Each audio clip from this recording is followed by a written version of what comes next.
Hey everyone! So I just did my very first imperfect video of what is to come. So I just wanted to come back here and do my actual first video.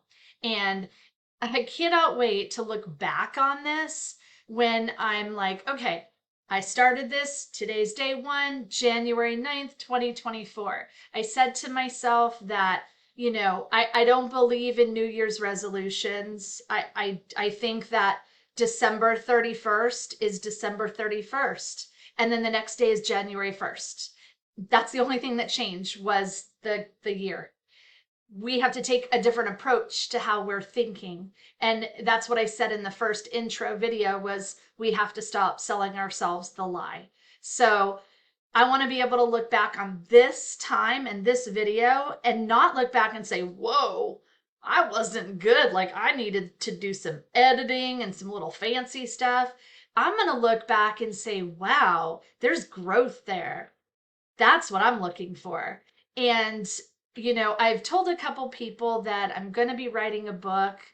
I didn't know what the book was going to be called or kind of the how I was going to navigate it, but I was talking and the name popped in my head, and it's going to be called Through Divorce, Death, and a Doctorate, because from 2018 until 2023, really, but 2022 mainly, those were, I would say, the toughest years of my life. But those were the years that I grew the most. So I'm 50 years old right now, and it started right before I turned 46. So I was 45 at the time.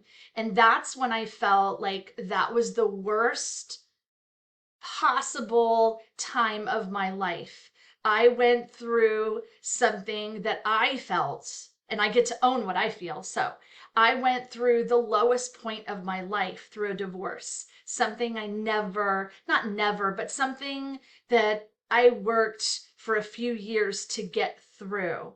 And it was painstakingly awful, and the things and the events and all of that were terrible in my world.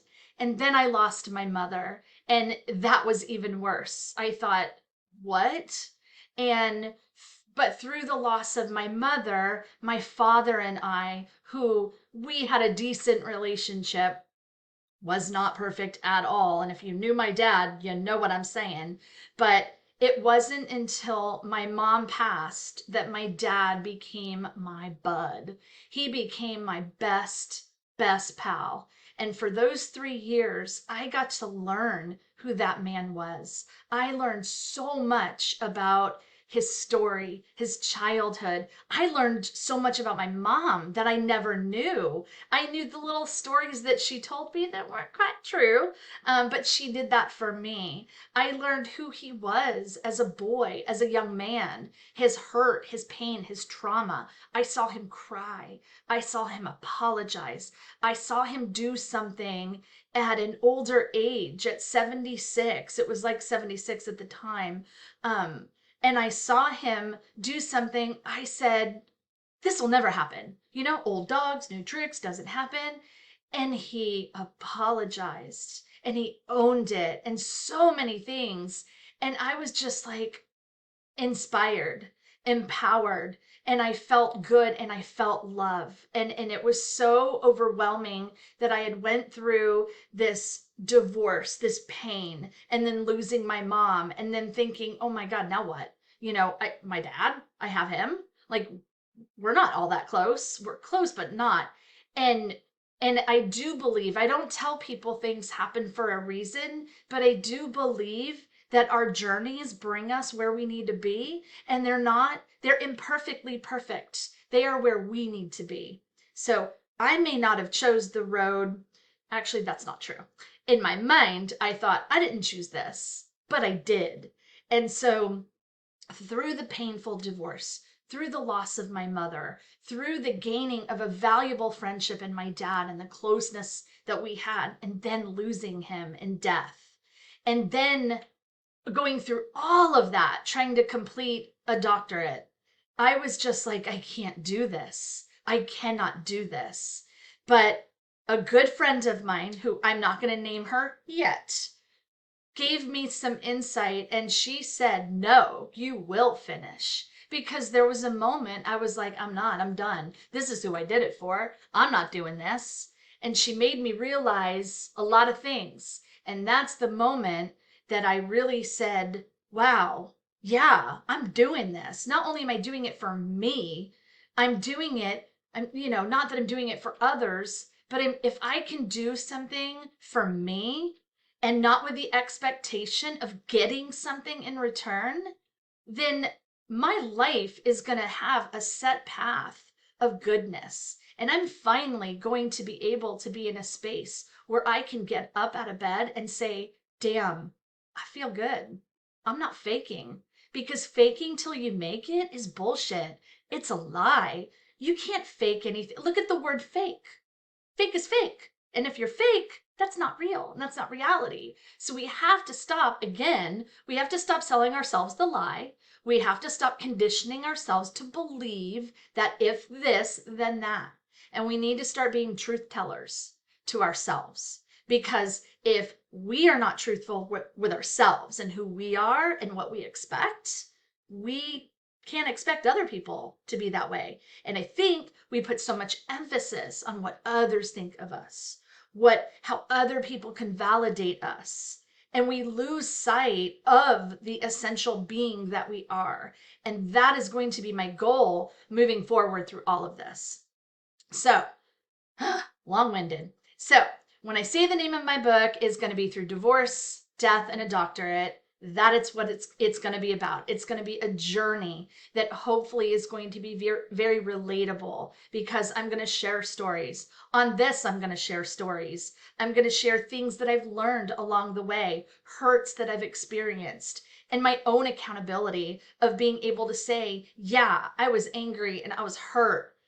But there comes a point where you have to own your hurt. You have to own your part and forgive that. Forgive the person.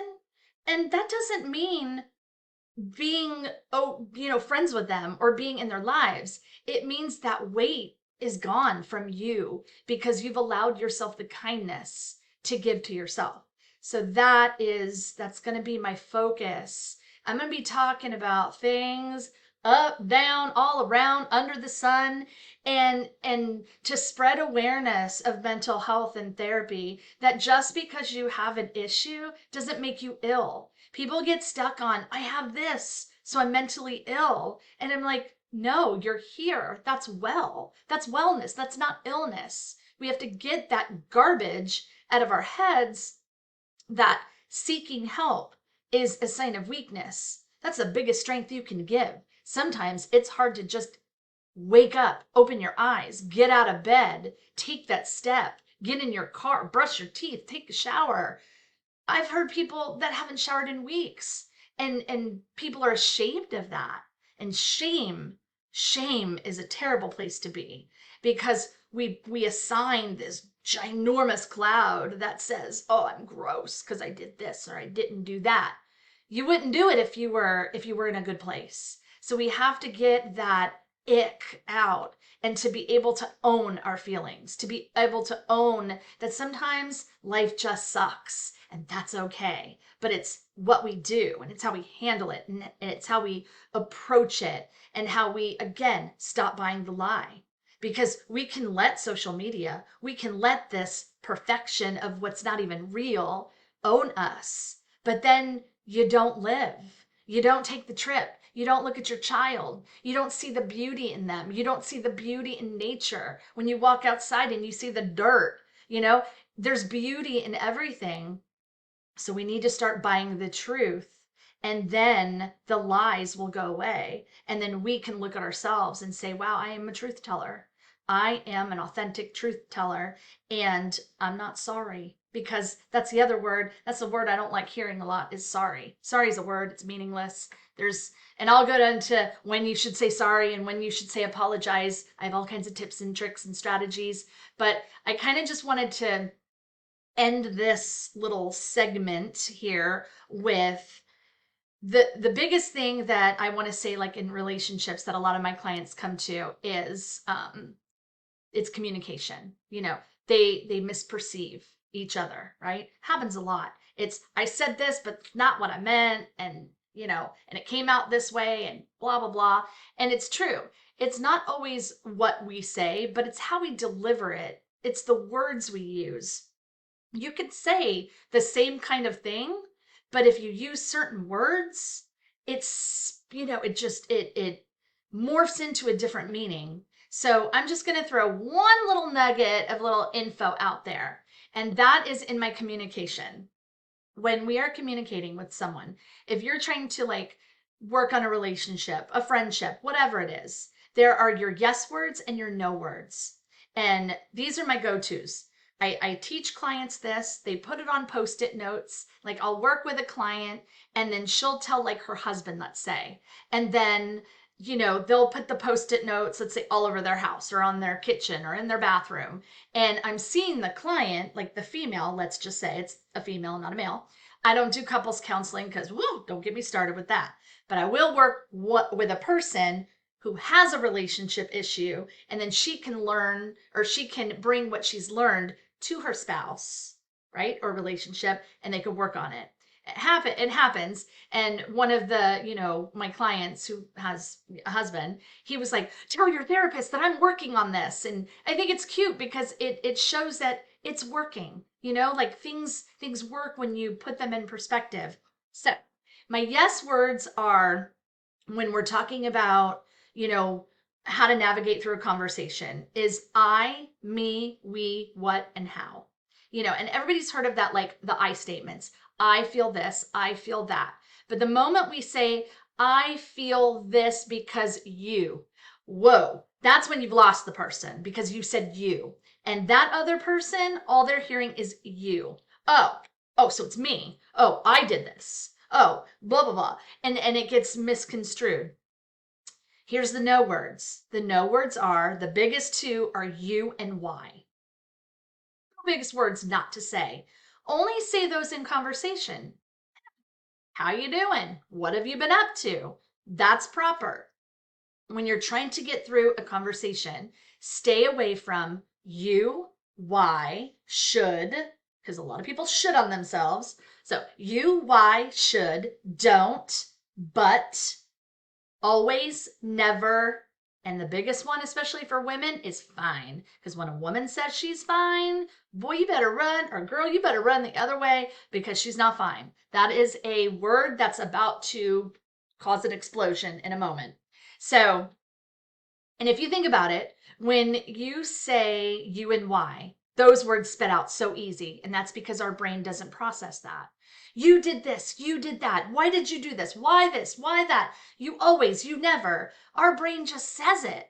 But when we say I, me, we, what, how, our brain can't just spit those out. We have to process that, what we're saying in that moment. So just to give you a little homework, if you want to try it, if you're having like a conversation and you say like, someone upset you, like you're upset about something that happened.